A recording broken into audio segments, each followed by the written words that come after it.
The United States had emerged victorious from the war, and the international monetary system was in its hands. But this enormous power ended up becoming a burden that was too heavy for the country, and the collapse of the system almost led to the end of the dollar, which against all odds managed to overcome its most difficult episode, the Great Inflation.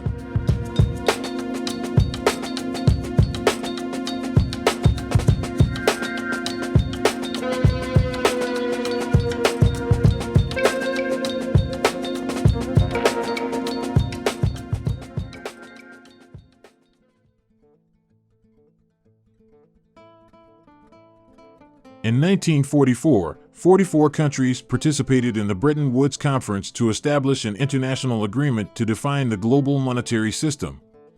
The conference took place as World War II was coming to an end and the Allies' victory seemed increasingly likely. The Soviet Union was invited but decided not to participate in this agreement, while China was in the midst of a civil war. These agreements, which began to be implemented in 1946, established the US dollar as the world's primary reserve currency, and its value was linked to gold at $35 per ounce. The International Monetary Fund was also created, with the function of promoting international financial stability, facilitating international trade, and preventing financial crises by providing loans to member countries facing economic problems. The World Bank was also created, with the function of financing projects in developing countries to reduce poverty and promote economic growth. Under this system, countries could exchange their currencies for dollars at a fixed rate agreed upon through international treaties. To maintain exchange rate stability, an initial fluctuation band of 1% above or below the agreed level was established, which was later expanded to a maximum of 2.2%. Each country's central bank committed to intervening in the market to maintain the exchange rate within these limits. At the start of the agreements, the United States was in a privileged position where demand for its currency skyrocketed, allowing it to finance the Korean War without spending its gold reserves. Additionally, during the 1950s, the United States was practically the only industrial power in the world. The system also provided great stability to the world economy, which allowed for recovery and reconstruction after the war. However, everything would begin to change in the 1960s for the United States, and the system would begin to experience significant deterioration.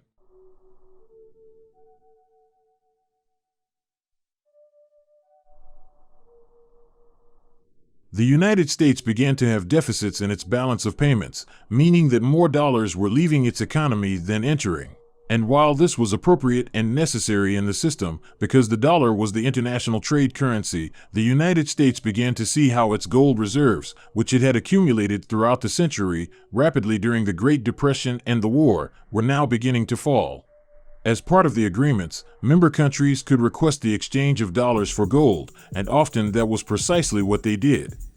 During the 1960s, the accelerated growth of Germany and Japan generated increasing competition with the United States in international trade, which led to an increase in the U.S. trade deficit and the emergence of the so-called dollar dilemma.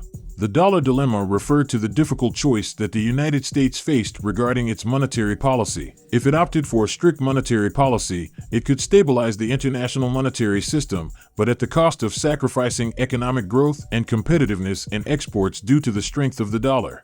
If, on the other hand, it opted for a more expansionary monetary policy, it could boost local economic growth, but at the expense of the international system, since if gold reserves did not grow at the same rate as dollars, it would not be possible to maintain the convertibility of the dollar to gold.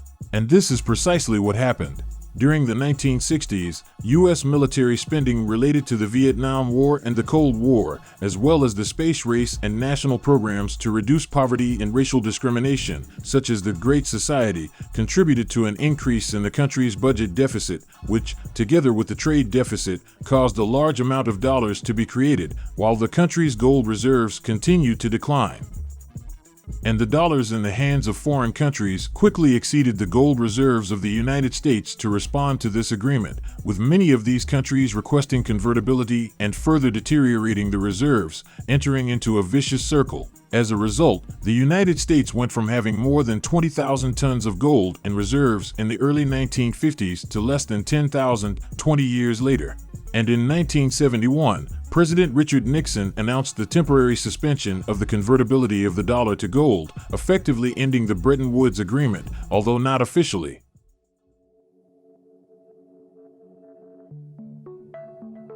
The end of the convertibility of dollars to gold caused divided initial reactions. Locally, there was some optimism and the stock market recorded its biggest one-day increase. However, internationally, it was considered as the beginning of the end of U.S. hegemony. Many countries stopped accepting the dollar, including some OPEC countries that began to request gold in exchange for oil. Although the suspension of convertibility was initially intended to be temporary, the agreements were officially abandoned in 1973 and countries began allowing their currencies to float freely in currency markets, at least in theory, since intervention in this market has been a constant. With the end of the Bretton Woods Agreement, it is considered that a non-system was established, where the rules of the game are not clear and where, for example, some countries intentionally devalued their currencies to be more competitive internationally. When the dollar was allowed to float freely, it experienced a strong devaluation compared to the major currencies of the time and maintained a downward trend throughout the 1970s. The Watergate scandal, which forced Nixon to resign from the presidency, high inflation, trade deficits, and the inability of the United States to fulfill its part of the Bretton Woods Agreement, greatly deteriorated the country's image internationally and morale locally. With the country falling into a period of stagflation, where the economy stagnated, unemployment increased, and inflation remained high throughout the decade. Stagflation is an extremely difficult phenomenon to tackle because traditional solutions are contradictory from a monetary policy standpoint. While inflation is fought by raising interest rates and limiting the money in circulation in the economy, stagnation is fought by lowering interest rates and stimulating the economy with liquidity. But as if all this were not enough, the United States would face an energy crisis in this decade.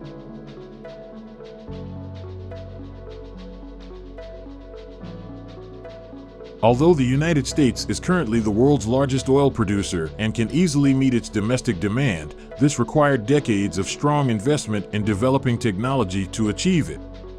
In the 1970s, without this technology, the country was dependent on OPEC countries. During this period, two events occurred in which these countries limited oil supply and demand increased considerably, resulting in a severe shortage, with long lines of cars at gas stations becoming a constant image in the United States and further exacerbating inflation. The first event occurred in 1973 when OPEC countries restricted oil supplies to countries supporting Israel in the Yom Kippur War, including the United States. The second event took place in 1979, following the Islamic Revolution in Iran, which disrupted oil production and further exacerbated the precarious situation of the United States and the dollar. This was not the end of the dollar, which remains the world's primary reserve currency. But to overcome this challenge, it required the help of brilliant minds.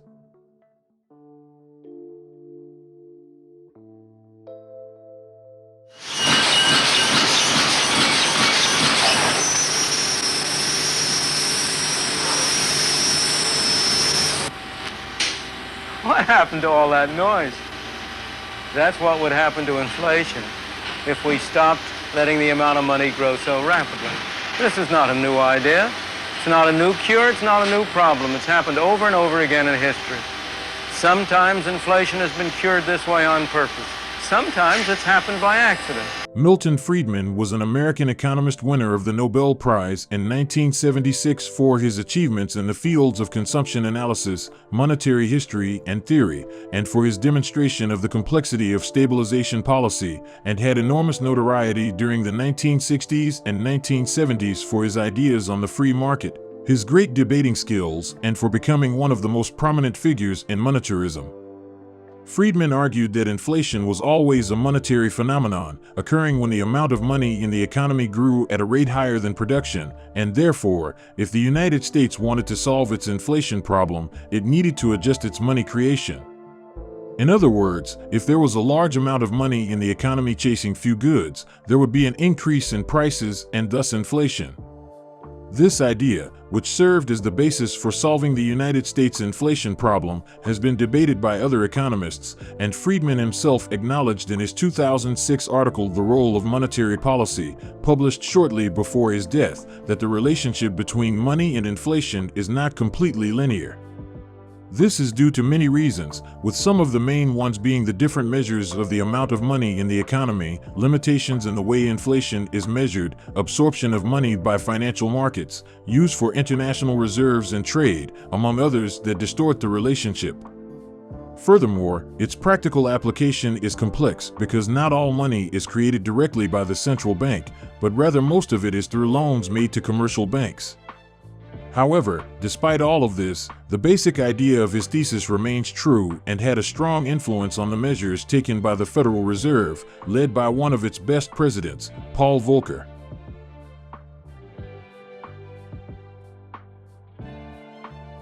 Paul Volcker was an American economist, born in 1927, who served as Undersecretary of the Treasury for International Monetary Affairs and as President of the Federal Reserve Bank of New York. He also served as Chairman of the Council of Economic Advisors under the White House and Chairman of the Federal Reserve of the United States from 1979 to 1987. His autobiography, published in 2018, was the main basis for this video and is a highly recommended reading for those interested in these topics. During his tenure as Federal Reserve Chairman, Volcker adopted the ideas of monetarists and focused the institution's efforts on controlling monetary growth rather than just focusing on interest rates. These two variables are connected, but they are not the same. To achieve this, Volcker increased the reserves that commercial banks had to maintain at the Federal Reserve, thus limiting the loans they could grant and reducing the money in circulation. Additionally, he raised interest rates rapidly, but initially his policies had very little effect, and when interest rates were at 10%, inflation continued at 12%. This was due to the loss of confidence in the Federal Reserve and the dollar. Under the new non-system that had followed Bretton Woods, confidence in a currency and, by extension, its demand, use, and acceptability were closely linked to the effectiveness with which the central bank that issued it could maintain price stability, and the Federal Reserve was clearly not fulfilling this task. Volcker was concerned about several factors indicating that inflation would not go down. First, long-term bonds reflected these expectations. In addition, workers required high wage increases to compensate for the impact of inflation. Finally, many deals and contracts were made for only a few months due to uncertainty in price changes. In March 1980, inflation reached its peak level of nearly 15%, exacerbating the economic situation and Volcker's concern. And the growing economic problems in the United States began to put strong pressure on Federal Reserve officials, who were increasingly divided in their decisions to increase monetary contraction, worsening the credibility of the Fed and its ability to carry out its monetary policy.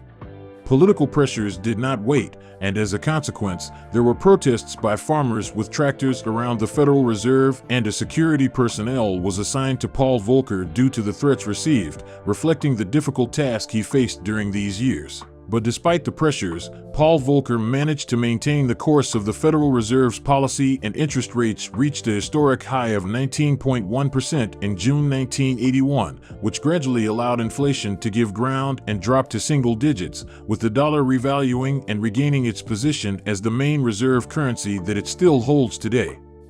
And I'm happy to be here with Paul Volcker, who is my greatest hero, and probably to many people, the greatest living American. Paul Volcker's success earned him the admiration of many people, and he went down in history as one of the best Federal Reserve chairmen. However, his experience has also left an important warning for the future, and people like Charlie Munger have pointed out that in the event of a similar crisis occurring again, political constraints could prevent extreme solutions such as those Volcker applied from being implemented. The obvious problem is that at the time, only such a drastic measure could have achieved the necessary results. Although the United States managed to overcome inflation, the associated costs were significant. The increase in the value of the dollar had a negative impact on economies with external debts in that currency, contributing to the Latin American debt crisis in the 1980s, known as the Lost Decade.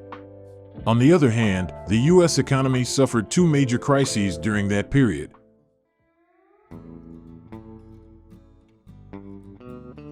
In 1980, the United States entered an economic recession where unemployment increased to 8% while inflation stood at 14%. The recession and the general poor economic situation in the country were factors that influenced the re-election of President Jimmy Carter. His handling of the economy was widely criticized, and his popularity decreased during his term, causing him to lose the 1980 presidential election to Ronald Reagan. In 1981, the United States would enter another recession that lasted until the end of 1982, where the GDP fell by 6.4% during the first 3 quarters of 1982 and unemployment reached 10.8%. But contrary to what happened to Carter, the recovery from this crisis would serve for Reagan to have one of the most overwhelming victories in the history of the United States in 1984. Although these recessions were separate, they are mainly attributed to the side effects of high interest rates, which make saving more attractive and discourage investment and spending, causing lower economic growth. But when inflation was overcome, rates could start to drop, and the economy could begin to recover. I hope the information in this video was useful to you. If it was, you may want to watch the following video. See you next time.